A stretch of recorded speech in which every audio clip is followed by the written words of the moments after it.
What's the first thing you would do if you walked into work tomorrow and were given your boss's job? How would you approach this newfound power? Would you give everybody a day off? Delegate out all your work? Or even give yourself a new shiny corner office? Whilst I'm sure we've all pondered at one point or another what we would do if we were in our boss's shoes, there is a serious point behind this question. You see, leadership is not just about sitting back and delegating tasks. No, there is much, much more to it than that. Being an effective leader impacts not just the talented people in your immediate vicinity, but also those further afield across the firm too. Talking about great leaders will conjure up different images for each of us, whether it be the slightly unassuming but incredibly ruthless Tim Cook, or the more visible, outspoken Netflix founder Reed Hastings. We will each jump to someone we hold in awe as an effective leader. Now, in almost every instance, employees who work under great leaders tend to be more happier, more productive, more connected to their organisations. In pure bean counting terms, this has a positive effect on the bottom line.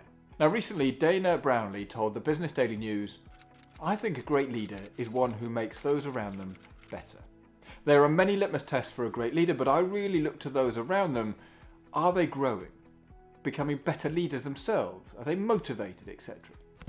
I mean, upon reading this, the hairs on the back of my neck stood up, my heart started beating a little quicker, with the thoughts racing through my head as it resonated very strongly. You see, my whole approach for work is influenced by the leadership guru, Simon Sinek. Now, I've been leaning heavily on his teachings in The Infinite Game because, simply put, I believe my role as a leader is to leave the organisation in a better situation than when I found it. Now, I would be smoking my socks if I thought that my departure will cause the organisation to crumble and fail. In fact, it's quite the opposite. I work hard to put talented people around me who are empowered to drive the business forwards. Being a great leader is difficult. I would go as far to say leading effectively is easy to say, but hard to do. This is especially true if you are new to it as well. But that's why I created this video. So by the end of it, you will have the 10 tips for being a good leader that you can start applying in your career today. Now, leading teams can be a daunting task, made much harder by having difficult conversations, having unconscious bias, or even dealing with strong opinions. So being thrust into the leadership limelight without the right support or training can have devastating results. This was confirmed last week when my eyes glanced across a leadership website and stumbled across a statistic that raised my eyebrow. A study performed by the Centre for Creative Leadership stated that between 38 and 50% of new leaders fail within the first 18 months. Now, this is not good news. If almost half of all new leaders fail, what can we do to avoid being part of this staggering statistic?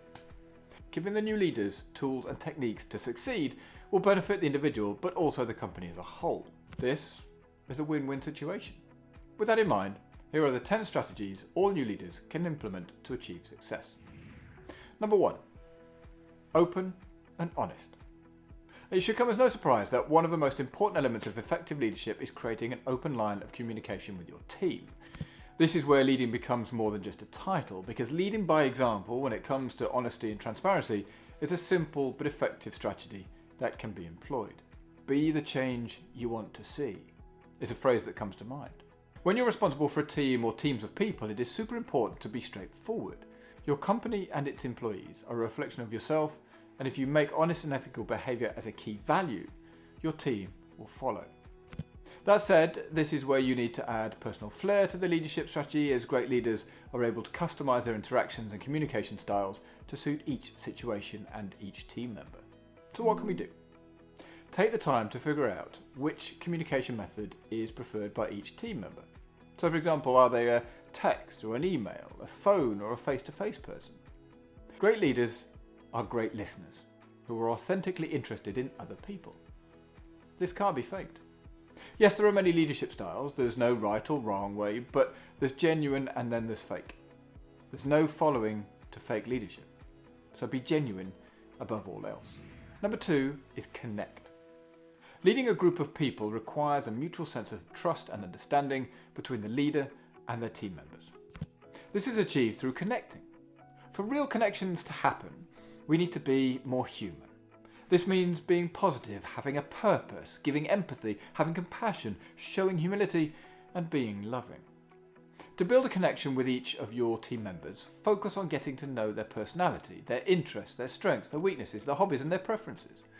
This will give you valuable insights into who your team are and what's really important to them. A quick tip is to write a few notes from the conversations you have so you can be attentive and inquire about what matters to them in the future. Number 3 is encourage growth. Being an effective leader means being a cheerleader. Not the type of pom-poms, but on your team's behalf. Leadership is not a title, but rather an action. So being invested in your team's success and growth is crucial as part of this.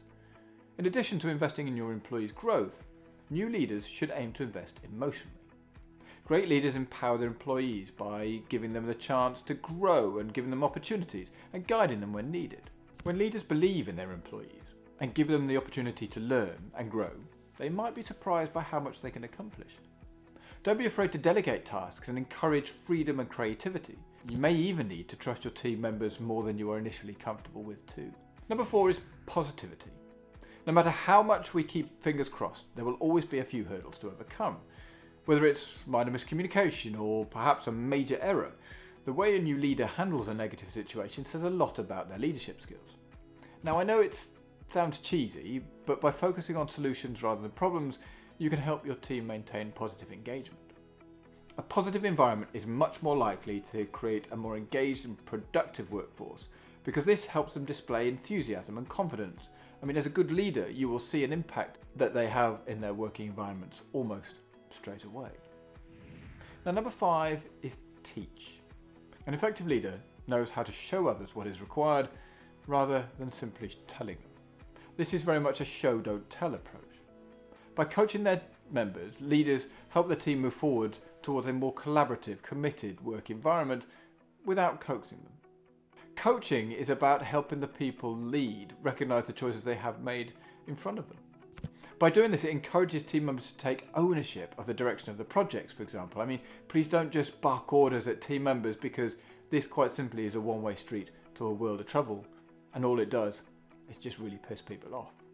Number 6 is set expectations.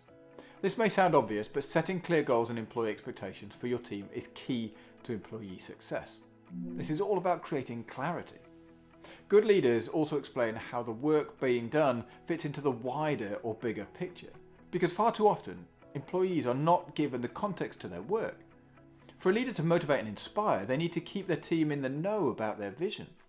This helps employees understand the end result that they're ultimately working towards as a team. When goals are clearly set, everyone can track progress and identify achievements in a tangible manner. Number 7 is give feedback. There is no point in doing it if you don't do it properly.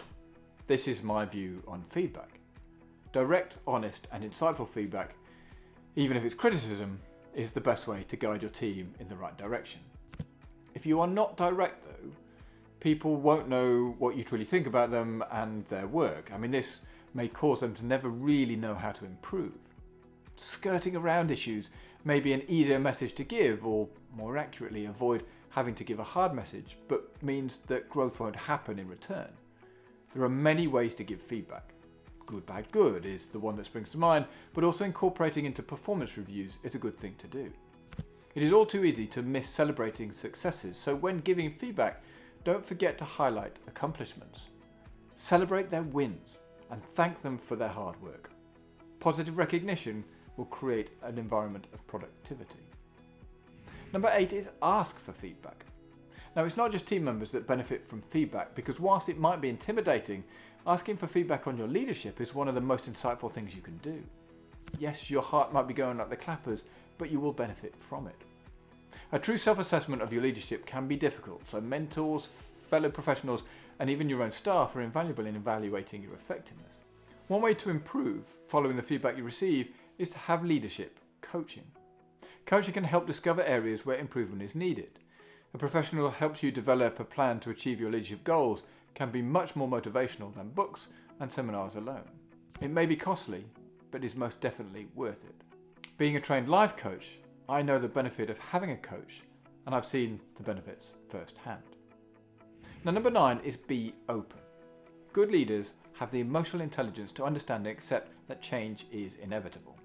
This is actually a point I want to emphasise. Instead of trying to maintain the status quo just for the sake of consistency, embrace change and innovation. Be open to new ideas and alternative ways of thinking. Everyone brings a unique perspective to the table, and that is something to take advantage of, not to discourage.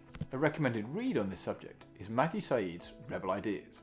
The concept being that having cognitive diversity, i.e. different views and thinking, helps solve problems and creates innovation. So when solving a problem, encourage team members to provide their insights.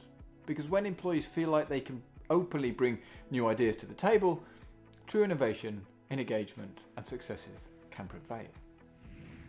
Number 10, your motivation. I hope this is not the case for you, but if a new leader views their role as just a job, it's going to be a disaster.